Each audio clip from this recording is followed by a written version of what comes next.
I was a born Hindu, sister. I was a born Hindu, and in Hindu, if you know, like I was a top tier Hindu. So the top tier are called Brahmins, and in that we've got a top tier called Chaturvedis who have read the four Vedas. So I was born in a top tier family. I was born as a Brahmin, and then, but to give you my story, for some reason, like my life never allowed me, and I never allowed myself to pray to the idols. And never pray to the idols in life, at least like to in my conscience, because I don't know when, like I was a child, a 3-year old or less than what my parents did, but then yeah, to my conscience I never prayed to an idol. But then, and the other thing is, when I say like I actually got saved by Lord and Savior Jesus Christ in the year 2017, but the story goes long back to my childhood. I had a best friend who was a Christian. Even he was a converted Christian. And as a Brahmin, I was never allowed to eat non-veg at home. But I love chicken curry and all this non-veg. And I used to go to the Christmas sermons of my friend, only for to have that ultimate dinner or lunch, whatever it is. But then there was one rule that you have to listen to the sermon first, and then only then you will be able to have that dinner feast after the sermon. So I used to listen the sermon, but most of the time, like I went, I think 2-3 years and so, but the sermons never impacted me. I was just waiting for the dinner.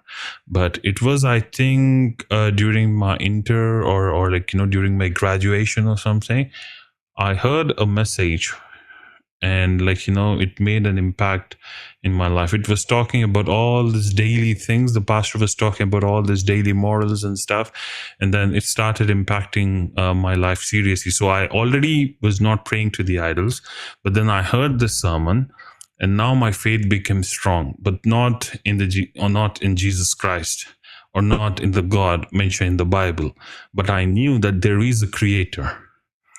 And from later on, whenever I was in trouble, whenever I didn't knew what's going to happen, for say in my exams or in my career, in my job or any stuff like that, I used to look at the sky and just pray that I know you can hear me, and God is my witness, sister. This happened and I did this. And it was in isolation.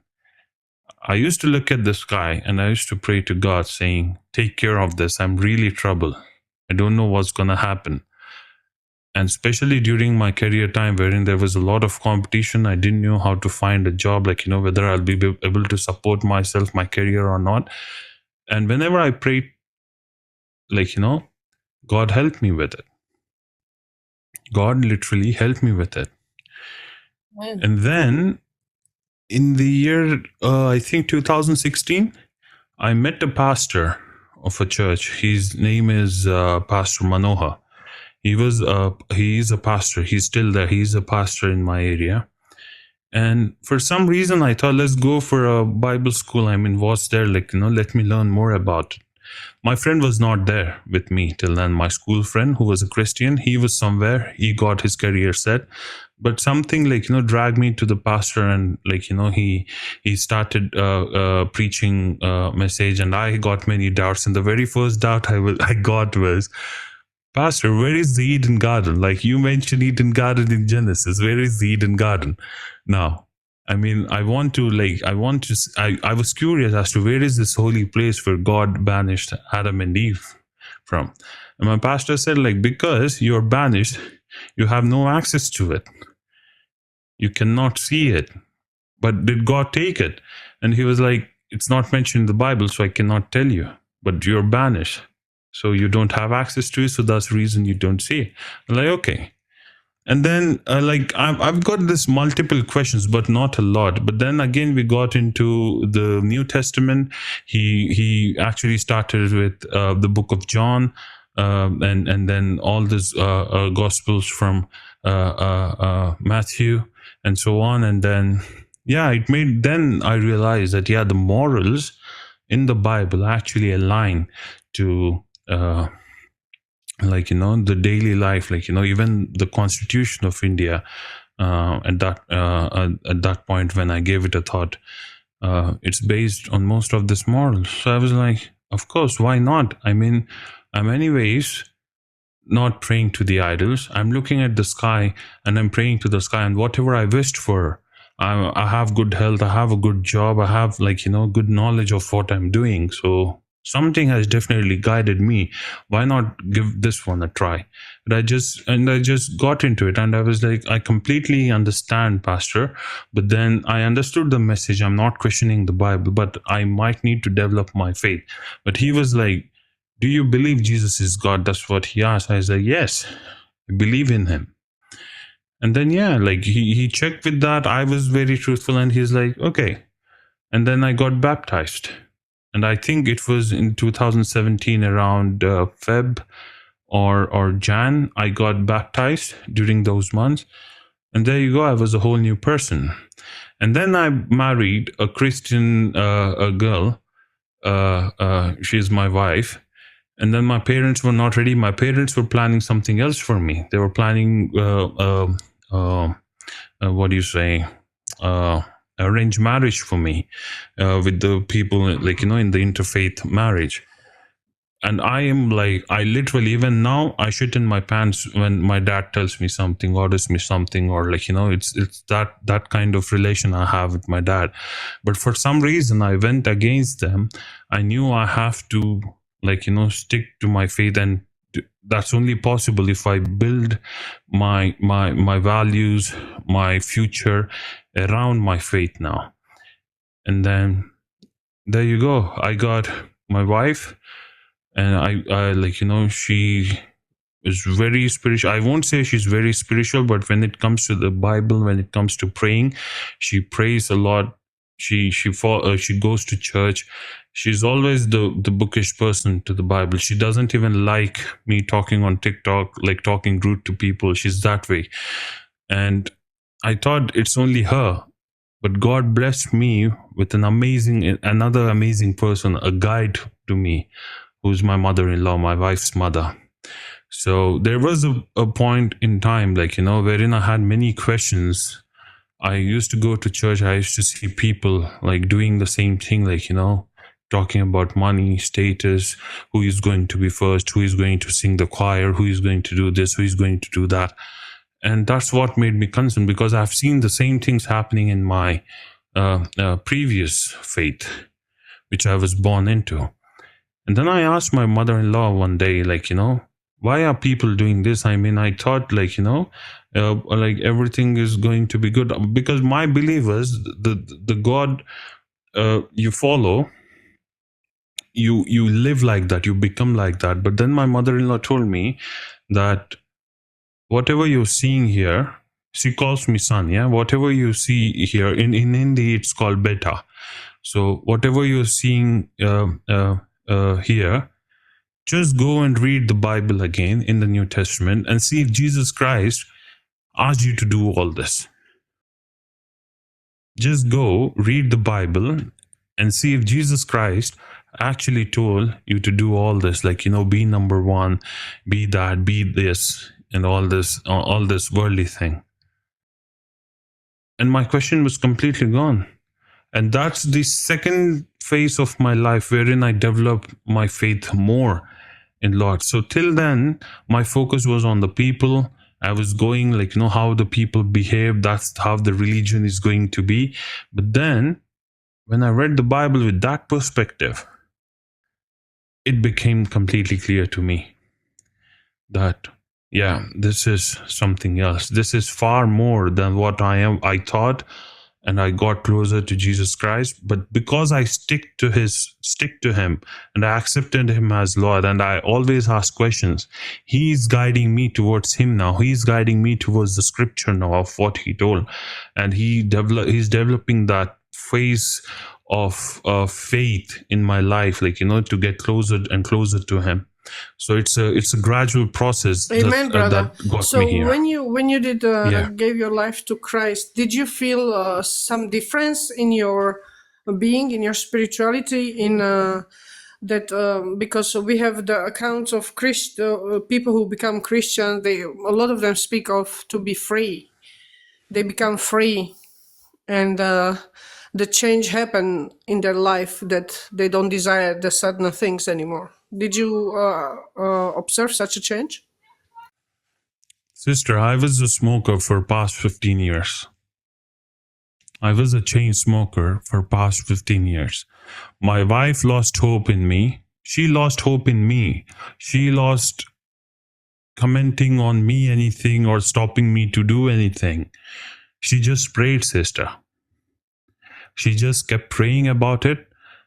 And from this, God is my witness again, okay? I'm not just saying this because I'm live. God is my witness, sister. I knew what I was going to. And when I said I was smoking from 15 years, I was a chain smoker. I used to smoke 2 packs of 20 cigarettes almost every day. And I used to be addictive, like, and at a point I knew that I want to leave this addiction, but I cannot. I was so into it. Like, if I don't find, like, a lighter or a matchbox, like, to light the cigarette, I used to go mad. My wife used to see all this and she prayed. I know what she used to pray. She never prayed before me, but one day I just like bumped into her in the living room and I heard what she was praying. And sister, this Jan, it's not a gradual stop again. Suddenly I woke up, I thought I have to stop now. Just like that, I woke up and I decided I have to stop now. I made these decisions a lot of times, but it never happened. But one fine day in the month of Jan this year, something made me take decision and like it just stopped. A person who used to smoke 30 to 40 cigarettes a day, it just stopped just like that. And I know, sister, I know for a fact when I read the Bible, I cry sometimes. When I read the Bible, I cry sometimes. And I cry about how Jesus Christ died on the cross. I don't need to watch a movie. I don't need what's happening here.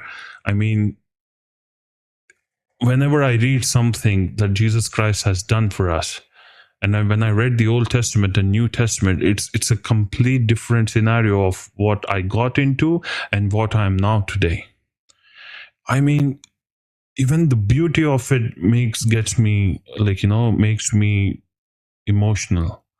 A perfect. You mean the love of God that is exposed there? That how much He loves us and Yes, what He sister. did for us, right? Yes, sister. And that's Yes. your conviction. That's why you cry, because the convictor is in you, and convictor is trying to show you and Yes. make your heart to be circumcised. That's a circumcision of your heart, brother. Yes, If yes, you know. sister. Exactly. I mean, when I read the New Testament, I did not get it, to be honest. I thought any madman can do this. Any madman claiming to be God can do this, can go like, and say, and then, yeah, he got punished for this. But when I started reading the Old Testament, started connecting the dots, started connecting the prophecies, and then when I read the New Testament happenings in the New Testament, like, the hostility that Jesus was born into, like the Jews one where, like, wherein they want to save their own politics and their own faith, and Romans wherein they just want to govern, like grab money and tax and stuff like that.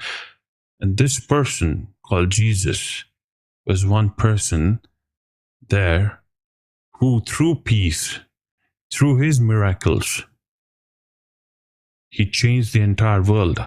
I mean, right now, even if I take examples right now, it's like literally my heart, like, comes out of what have been during Jesus's time. We spoke to 2 or 3 Muslims right on this live, how hard it is to convince one person to say Jesus Christ is the living God. Imagine what Jesus went through during the when he was walking, both the in both the parties that he had, on the left Jews, on the right Romans. But how come people followed him? That's the thing which gets me emotional, sister. It is impossible for one mere man to do that. And then things started making more sense to me. People say, oh, he never resurrected and stuff like that. I have my fellowship with my brothers, my sisters, my parents. Sister, in today's world or any time, no one will give life for what you want on this earth to happen, or your will. His disciples did that. They freely went, preached his word, and sacrificed their life for his will. I mean, who motivates, who gets that spirit in the people? It's not a doing of a mere man. So when I say I develop my faith with my own experiences, with my own understanding, I'm not saying here, oh, something very miraculous happened in my life, something great happened, or this turned into this, I was going through a lot of pain and this. And no, simple things which mattered a lot to me. Very simple things. From my education, from my job, from how he stopped me praying to idols in some way or the other, how he got me here, how he made me take decisions before my own family who I was scared of, how he got me a beautiful wife, an understanding mother-in-law. All these are miracles in my life, because I know to get those people who understand, who guide you in your daily life, how much it matters for you becoming that person that you are today. And he provided with all these things. They are blessings, brother. They are all blessings. Yes. Because God saw you already in the beginning. I'm sure about that, because he can see who you are, and you found him, or he found you, and you did hear him, because the sheep know his voice. Yes, sister. Exactly. And yeah, you were actually right. When I give a thought now about that one, it's actually mentioned there. It's mentioned in the Bible. So whatever I'm feeling, or you're talking, or as a human, like the random thought, oh, God did this for us. When we read the Bible, we will find that verse somewhere or the other. Either in the Old Testament or in the New Testament, you will find it somewhere or the other of what you're feeling right now.